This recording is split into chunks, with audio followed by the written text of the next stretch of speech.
કુળદેવી માને તમે જેટલા પણ મંત્ર જાપ કરશો, એમના નામનું સ્મરણ કરશો, તપસ્યા કરશો, હવન કરશો, પૂજાપાઠ કરશો, તમે કુળદેવીમાં હોય કે તમે જે દેવી દેવતાને માનતા હોય, ભગવાનને કે માતાજીને, જેને પણ જેટલું નામ સ્મરણ જાપ તપ મંત્ર જે કંઈ કરશો, પણ જો તમે આ એક ઉપાય નહીં કરો તો તમને એનું ફળ નહીં મળે. તો મિત્રો, આપણા જીવનમાં આપણે શું કરવાથી કુળદેવીમાં રાજી થઈ પ્રસન્ન થઈ અને આપણને એમના દિવ્ય દર્શન આપણને કરાવે અને આપણા જીવનને આપણે ધન્ય બનાવે. તો મિત્રો, તમે તમારી જાતને, તમે તમારા આત્માને, તમારા મનને તમે પૂછો કે તમે માતાજીની ભક્તિ કેટલા સમયથી કરો છો, એમના નામનો જાપ કેટલા સમયથી કરો છો, વર્ષથી, 6 મહિનાથી, મહિનાથી કે પછી થોડાક દિવસોથી. તમે જે જાપ જપો છો એ શ્રદ્ધાથી વિશ્વાસથી જપતા હોય તો શું તમને એમાં શાંતિ મળે છે કે તમને આનંદ પ્રાપ્ત થાય છે? તમે કઈ દિશા તરફ જઈ રહ્યા છો એ તમે જાણી શકશો ખરા? તો મિત્રો, ચાલો આપણે માતાજીની અસીમ કૃપા આપણને કઈ રીતે પ્રાપ્ત થાય, ભગવાન માતાજી આપણને કઈ રીતે પ્રાપ્ત થાય એ આપણે આ વિડીયોમાં જાણીશું. તમે આ વિડીયો છેલ્લે સુધી સાંભળજો, તમારા મંતવ્યો પ્રતિભાવો કોમેન્ટમાં જણાવજો.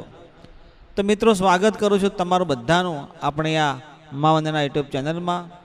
તમે બધા મિત્રો હેમ ખેમ સર્વ કુશળ મંગળ હશો અને સર્વદા તમે સુખી રહો એવી મા ભગવતીને, કુળદેવીને અને પરમ કૃપાળુ પરમાત્માને, ગુરુદેવને હું પ્રાર્થના કરું છું.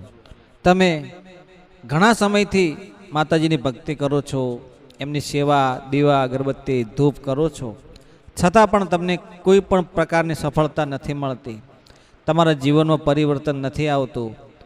તમે જેવું સારું કરવા જાઓ તો એનાથી ઊંધું થઈ જાય છે.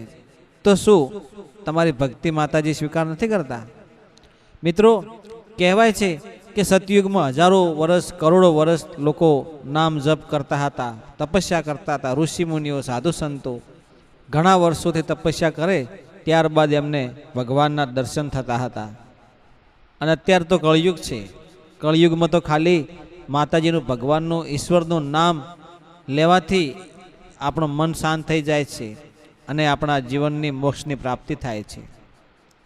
મિત્રો, કલયુગમાં જો તમે માતાજીને, તમારા જે દેવી દેવતાને તમે પૂજતા હોય એમનું નામ જપ મંત્ર, તમે કોઈ સિદ્ધિ અથવા તમે કોઈ તપસ્યા કરતા હોય, સાધના કરતા હોય, માતાજીને રીઝવવા માટે સેવા પૂજા યજ્ઞ હવન જે કંઈ કરતા હોય, તો ખાલી તમારે સાચા ભાવથી, શુદ્ધ ભાવથી માતાજીને જો તમે સ્મરણ કરશો ને તો એ માતાજીની અસીમ કૃપા તમને પ્રાપ્ત થશે.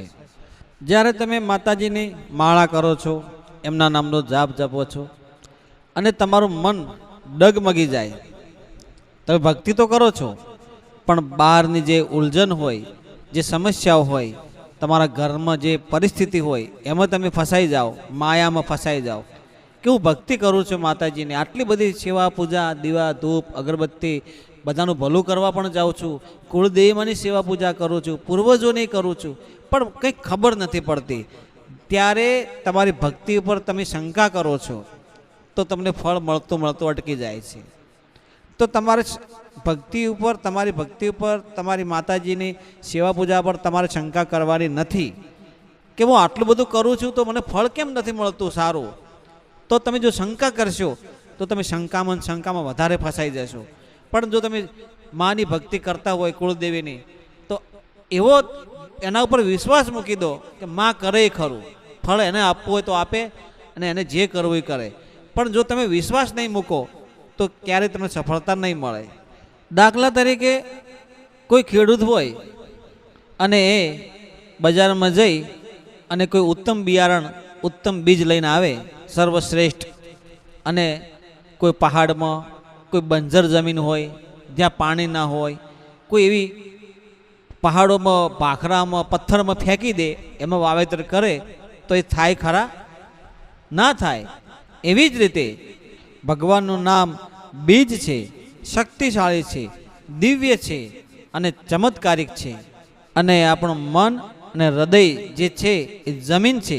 જો ફળદ્રુપ જમી હશે તો એમાં બીજ થશે.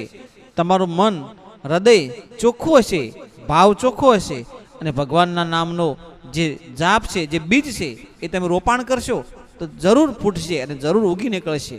જ્યારે તમારા મનમાં વિકારો દૂર નહીં થાય, મન ભટકતું રહેશે, તમારી જે પરિસ્થિતિઓમાં તમે ઘેરાયેલા રહેશો, તમારું સંપૂર્ણ મન કુળદેવી પર નહીં હોય, તમે જે દેવીને માનતા હોય એ દેવી દેવતા પર નહીં હોય, તો તમે ગમે એટલા મંત્ર જાપ કરશો ને લાખ કરોડ, તો તમારું મન જ્યાં સુધી સ્થિર નહીં રહે, તમારા વિચારોમાં સકારાત્મકતા નહીં હોય, ત્યાં સુધી તમે કોઈ પણ વસ્તુને પ્રાપ્ત નહીં કરી શકો. આ સચોટ ઉપાય છે મિત્રો. તમે કુળદેવીની ભક્તિ કરતા હોય કે ભગવાનની, તમે માળા કરતા હોય કે મંત્ર જાપ કરતા હોય કે સ્મરણ કરતા હોય, તો એના પાછળનો હેતુ શું છે, એના પાછળનો ભાવ શું છે, તમે દેવીને દેવતાને કઈ રીતે રીઝવવા માગો છો અને શાના માટે, તમારા માટે, જનકલ્યાણ માટે તમારો હેતુ, તમારો ભાવ શું છે એ ભગવાન માતાજી જાણી લે છે. જેવો તમારો ભાવ હશે એવું તમને ફળ પ્રાપ્ત થશે. જે તમે ઈચ્છતા હશો એ તમને મળશે. પણ તમારા મનને સ્થિર કરવું પડશે. તમે વારંવાર એમની ભક્તિ પૂજા કરશો ત્યારે જ ભગવાન તમારા પર રાજી થશે. પણ દુનિયાને દેખાવા પૂરતી તમે ભક્તિ કરશો, હાથમાં માળા, કપાળમાં ચાંદલો, આ બધું તમે જો કરશો તો તમારામાં કોઈ દિવસ ભગવાન માતાજી તમારા પર રાજી થશે નહીં, તમને કોઈ પણ પ્રકારનું ફળ પ્રાપ્ત થશે નહીં. એના માટે નિર્મળ થવું પડે, મનના વિકારોને દૂર કરવા પડે, એકદમ વાણીમાં મીઠાશતા હોવી જોઈએ. જ્યારે તમારું મન શુદ્ધ થઈ જાય, તમારા વિચારો શુદ્ધ થઈ જાય, આ તમારી જે બંજર જમી છે એ ફળદ્રુપ બની જાય, ત્યારે જ એમાં ભગવાનના નામનું જે બીજ રોપાણ કરો ત્યારે તે અંકુરિત થઈ અને ઉગી નીકળે. તમારા વિચારો સકારાત્મકતા જાય, તમારી વાણી શુદ્ધ બને, તમારા ચહેરા ઉપર ચમકતા આવે, તમારા સ્વભાવમાં, તમારા જીવનમાં પરિવર્તન ધીમે ધીમે થવા લાગે. તો સમજવાનું કે કુળદેવી તમારા ઉપર હવે સારા સંકેતો તમને આપી રહી, તમને સારી દિશા તરફ લઈ જાય છે.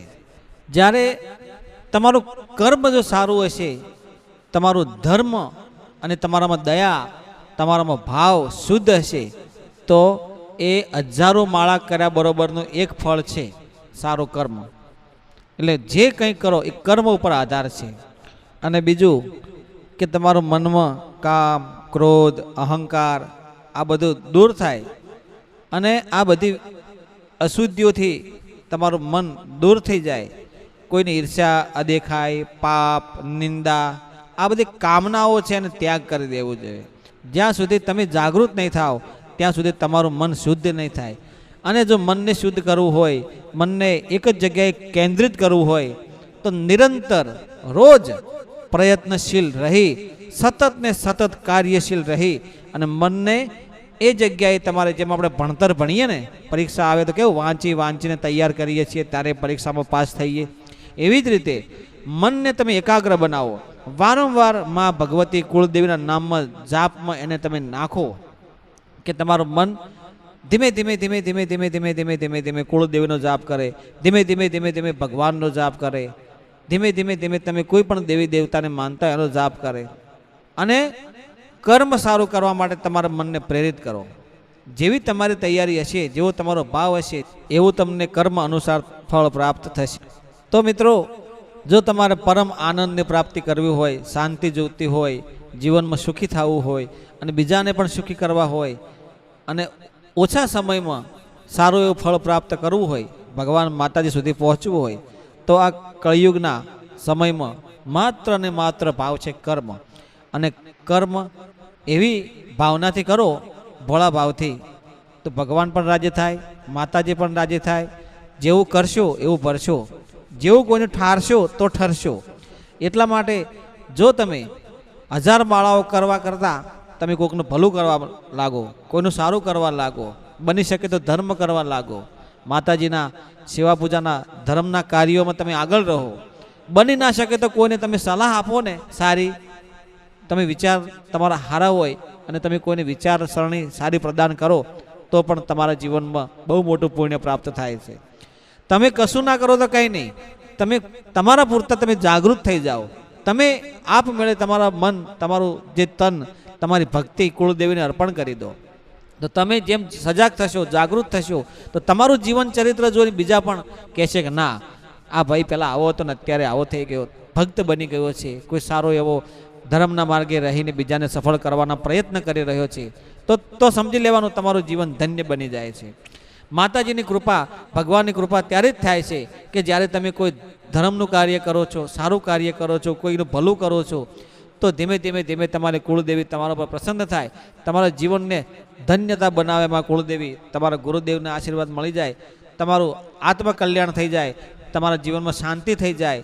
તો મિત્રો, જો કુળદેવીની કૃપા થાય તો કોઈના પગે પડવાની જરૂર ના પડે કે કોઈને હાથ જોડવાની જરૂર ના પડે, અને જીવનમાં ખુશહાલી, આનંદ અને તમારા જીવનમાં એકદમ ખુશીઓથી ભરી જાય, લીલા લહેર થઈ જાય, એવી કૃપા માની થાય.